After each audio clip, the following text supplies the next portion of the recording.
Welcome back to my daily Transcontinental update. Well, it's almost daily at the moment. I'm currently in Bishkek, so I didn't manage to get one out yesterday as I was a little bit jet lagged, and I don't think I could have actually strung a conversation together. But here we are, and we finally have a winner on the Transcontinental Race. It wasn't without its drama, but Victor Bosoni brought home the win, 256 hours, 38 minutes, which I think is... Well, it will be the longest TCR ever in terms of time. It was just over 10 days. The one that I did back in 2015, I did it in just under 10 days, and I think up until this point that had been the inverted commas slowest TCR to date. So it's nice not to be at the top of the slowest list now. So Victor is the winner, and Martin Moritz, he came home in second. There was drama with Victor. We did talk about the ferry just at the start of the final parkour section down here, and Victor actually got to the ferry. I think the last update I did, I left you, and Victor was about to approach the ferry, and it was looking very likely that he was going to miss the ferry for the evening, and he did. So he had to wait from, I think he got there about 10 o'clock. And he had to wait till around 7 o'clock in the morning to get that ferry. In the meantime, Martin potentially could have closed the gap, but it sounds like he was so tired that he had to stop. So he did close in a little bit at the end there, but in the end it wasn't enough to challenge Victor, and he brought home the win. So that makes him the youngest person ever to win the Transcontinental Race. And I think that means, so he was younger than me. I was 27, I think, when I won it, and Victor's only 24, and I was the youngest until that point. And he also won the points classification, so he was the fastest over every single of the parkour sectors. He also won the green leaderboard, which is something I didn't touch on too much during the coverage, but essentially the Lost Dot and the TCR as an organisation try and promote green travel, and they have a separate leaderboard for all riders who are travelling overland, i.e. avoiding flying to get to the race. So Victor tops that as well.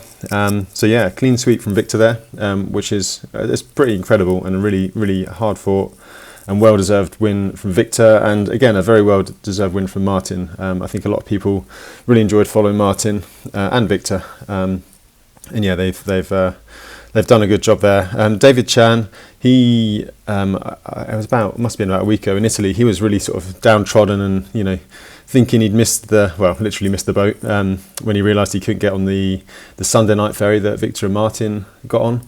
But he's rallied really well. He's actually come in third place, which is great. And he wasn't too far behind Martin in the end as well. Considering there was a 24-hour ferry gap, it was about 4 or 5 hours behind. Which was a good ride there. Rudaz Manuel, he was fourth. And then Christoph Strasser, he was obviously up there early on, but he's coming fifth. He did post yesterday that was some pretty severe headwinds, and he did post that there was some, he'd had a few tyre issues, so I'm not sure if that slowed him or just, he was just not fast enough. So yeah, I've missed a sort of gap in the middle as I've been travelling, so I'm not quite sure if anything's happened to Christoph or if the other guys have just ridden a better race. But yeah, Christoph has finished again for the fourth time. This will be his lowest result, actually, fifth. But yeah, it was still a good ride nonetheless. So yeah, before I go any further, just say thank you to POC for sponsoring this coverage. Obviously, they do glasses and helmets.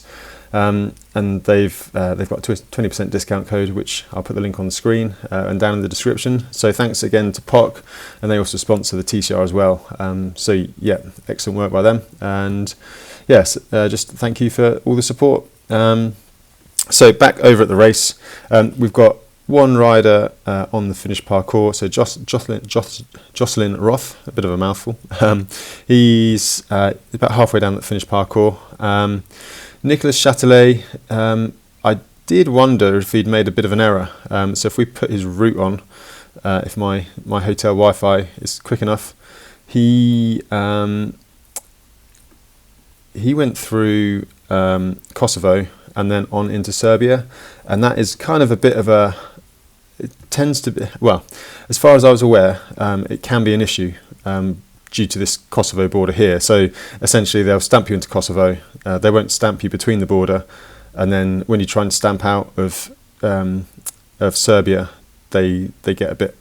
From what I hear, they can get a bit upset the fact that you've not got a stamp in. He seems to have got through. I don't know any details. I'd be very interested to hear what happened, if there was no problem, or whether there was a bit of negotiation needed. And it looks like there's another couple of riders taking that route. So yeah, they may well. We'll see if they get through as well. I do wonder if maybe it could be a bit inconsistent, but we'll see. But yeah. Obviously, Nico, he animated the race early on, probably went too hard too early, I suspect, but he's going to come in for a top 10 finish. And then the real excitement at the moment is the women's race. So currently, Jana Kessenheimer is leading, but Cynthia Carson, she's in second, but she was ahead for most of yesterday. Now, it seems like they're playing the sleep game, so there's probably, 20-30 miles between them, 50k between them. So it's far from done at the moment. So it sounds like Cynthia missed a night's sleep, got ahead of Jana, who slept, and then they've both kind of had a sleep last night, and Jana's basically slept a bit less than Cynthia and got the jump again. But yeah, they're going to be finished within a day or so, I would have thought. So yeah, still by far from done in the women's race, and definitely going to be excited to watch that. Obviously, Jana's won before. Cynthia is her first time on the TCR, so we'll see if experience pays off there. And speaking of experience, Leo Wilcox, she's looking very solidly third in the women's race. It sounds like she's had a few issues. We saw that a few days ago she cut her tyre. I do wonder if that's been causing her issues and caused her to slow down, but she seems to have settled for third. I mean, she's not going to be bothered for that podium unless there's a complete disaster. And it looks like Jamie Wilson is in fourth position, but quite a bit further back. So she was on the ferry behind, so that's a good 24-hour gap there. But yeah, great riding from all the women, and it looks as though, I speculated beforehand that we could have more than one woman in the top 10 overall, and it looks like that could well be the case. So we've had, how many finishes have we had? Five finishes so far. There's a couple more to come in. So yeah, there's a very good chance that we could get both Jana and Cynthia in the top 10 overall, which is really great, and I'm sure that Lost Dot will be very pleased that their 100 Women initiative has paid off. This has been the tightest women's race we've ever seen in the TCR, and yeah, it's really great to see them mixing it up and pushing the guys all the way and each other all the way as well. So yeah, that is my roundup for now. I'm not going to make it too long because I'm not convinced that the video is going to upload on the Wi-Fi that easily. So I'll finish off with the social media, and this is the post we were all waiting for. I'm here with Alex Kopp. We're doing some riding the week before the Silk Road starts, and we were refreshing our phones frantically last night, waiting for this photo and the final kind of confirmation of Victor's win. So that's Victor on the finish line, 10 days, 16 hours, 38 minutes, pretty phenomenal ride from Victor. So yeah, a huge congratulations from me to Victor, and I'm sure from everyone else. It's been a really fascinating TCR to watch. I don't think we've had this much excitement in any of the editions. Second place, here is Martin. Still looks remarkably fresh actually, and it's been really great to watch him and really entertaining, and his updates.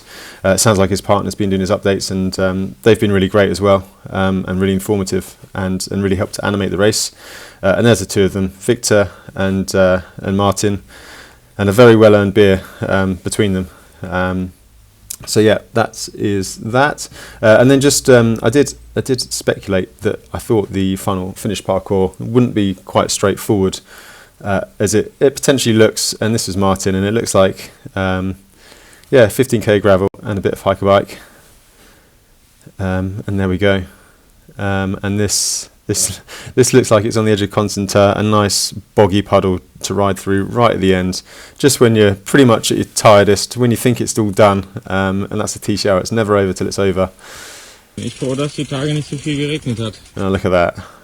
If you've managed to keep your socks white up until then, they're going to get destroyed in the last few K, it looks like. And there we go. There's Martin at the finish with his beer. So well done, Martin. And finally, just some social media on the women's race. So I'll just read out what they're saying. So Jana Kessenheimer had already ridden 300k when we saw her, and she wasn't done yet. She's been investing in her sleep strategy with a 2.5 hour hotel stop last night and a final kit wash before Constanta. So it sounds like she's she's riding to the end now. Not far behind with Cynthia, who's been leapfrogging with Jana all day. She was snacking on some flower-shaped treats and gushing about the sunsets. So yeah, it sounds like at least they're enjoying it, even if it is pretty hard racing. So she skipped sleep last night and still nursing a swollen wrist from a crosswind crash, but the race has taken its toll. So yeah, it sounds like Cynthia got ahead. Maybe she maybe have gone all in too soon with missing a night's sleep. Jana's been a bit more controlled, so we'll see how it shakes out in the final day. But like I said, it's never over till it's over. So we'll see if Jana can stay ahead or if Cynthia can close the gap again. So there's Cynthia, and Leo's 250k behind now. So still in Serbia. So yeah, that is the women's race, which has again been really fascinating to watch. And finally, I'll just round up with Leo. So yeah, sounds like she's had to get more new tyres. So she got new tyres in Italy, but got a cut on her tyres on that parkour to CP5. But it sounds like she's up and rolling again. But I think, yeah, she's enjoying herself now. I think she's just rolling into the finish, and I think she's settled for third. But nonetheless, great to see Leo taking part, and yeah, she's done a really great ride. So yeah, I'll leave it there today because, as I said, I'm not convinced it's going to upload. I'll be off in the mountains the next few days, so this will be the last update I'm able to do, but do keep an eye on the women's race. If you're interested in following the Silk Road Mountain Race, then the tracking page is now up. It's on Map Progress. I'll actually put the link down below. Yeah, so by the time the TCR is finished, and there's probably another week or so of dot watching if you're into the TCR, then you can go straight into the Silk Road Mountain Race in Kyrgyzstan, as you can see here. So yeah, check that out. I'll put the link below and on the screen. And just leaves me to say thank you very much, everyone, for watching. I hope you enjoyed it, and yeah, see you again soon.